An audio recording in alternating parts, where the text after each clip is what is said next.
Ito na siya.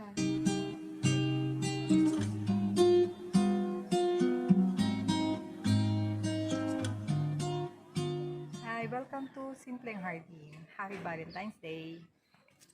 Happy Valentine's Day. Yeah. Ito na siya.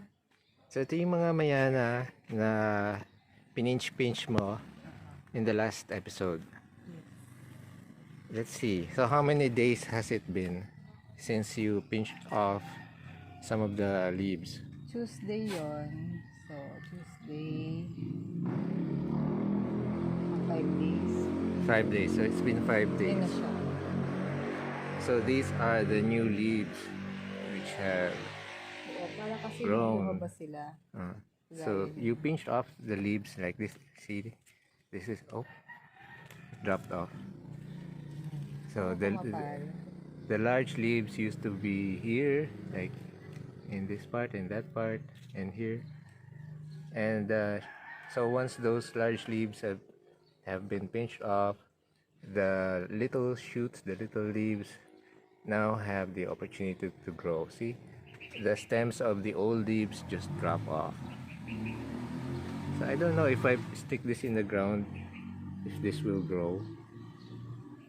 Don't know.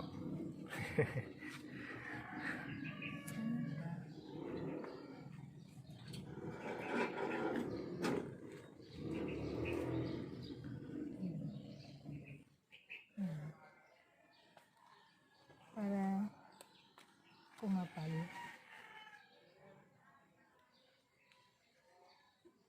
So you're taking off more leaves. Oo, kasi hindi pa labas ulit. Para kasi magiging na siya, leggy na siya, I think it already is. Oo, leggy. yun, So, kailangan mo panibagong, para magkaroon siya ng panibagong uswan dyan. Pero kumapal. Para hindi siya mukhang poste. Poste Poste na ng marami. nangyari ko. Hindi na po core. Nangingialam na ako ng garden, ng may garden. Busy si yung plantita here. Ako muna.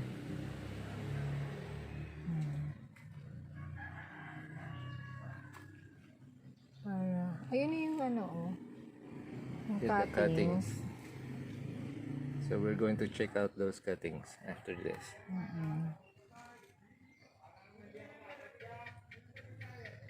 Para mag-usbong na. Ayan.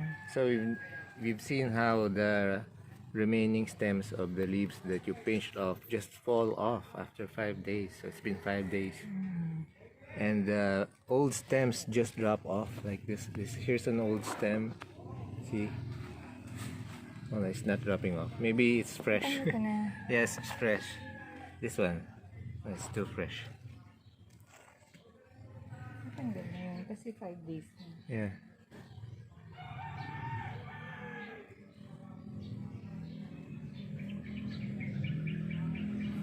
Ayan usbong na siya. Yes. Aling diba? Hindi mo kasi ginawa yan. So these new growth aren't just leaves, they're stems, right? They're new stems.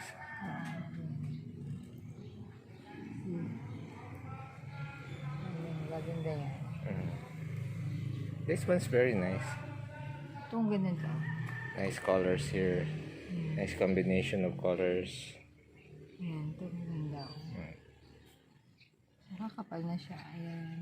I just watched one YouTuber upload an episode on Coleus plants, and the names of the Coleus plants that she showed in her video are patented. I mean, trademarked.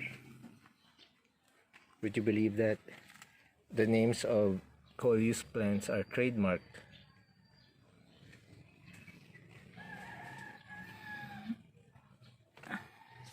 Epicia. So we were referring to this as begonia, but some of our viewers said they were epicia. Oh, these cuttings came from an epicia plants. So these are epicia plants. So, buhay na. Oh. Buhay na siya. And it's alive. After 5 days, the cuttings from this plant are alive.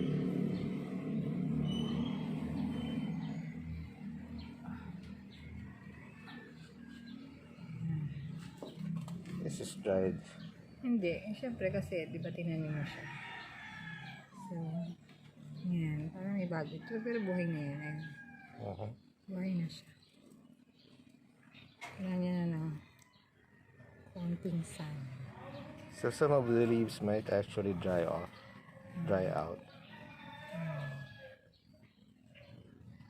Pero buhay na siya. Ayan. Yes, it's very alive. So after 5 days, this should already have roots. Binigyan ko si ate nito. Akala ko same nung nabili natin sa CP Garcia. Hindi pala. Oh, so that's why the plant we bought from CP Garcia is actually a begonia. This is from an epicea plant. Halos kasi parang may... They're similar. Oo. Pero ayaw ko lang natin. Check ko rin yung kung epicea din yun. Kasi parang ang kay difference nung binili ko sa CP Garcia, mas dark to. So the plant we bought from CP Garcia, as the seller told us, was a begonia. And we thought this was the same plant. But seems like this is an epicea. Siya daw, sabi ni ate. So, hihingi uli ako kay ate. Tina ng 1. Kasi, kay ate. Yun. Dito ka lang.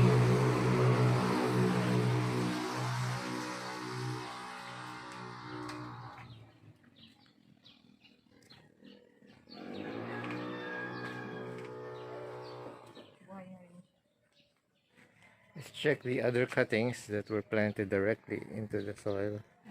Buhay na yun. Yeah, they're also alive.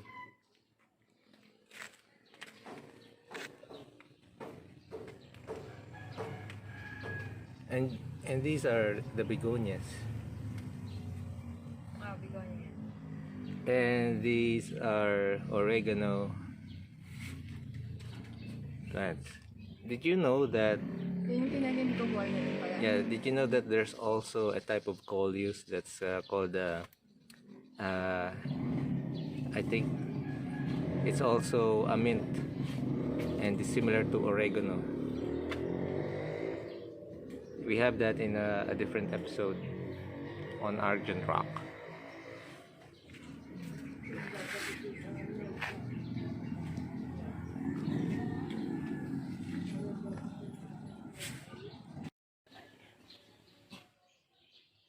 Buhay na siya. Kaya doon po yung Mayana.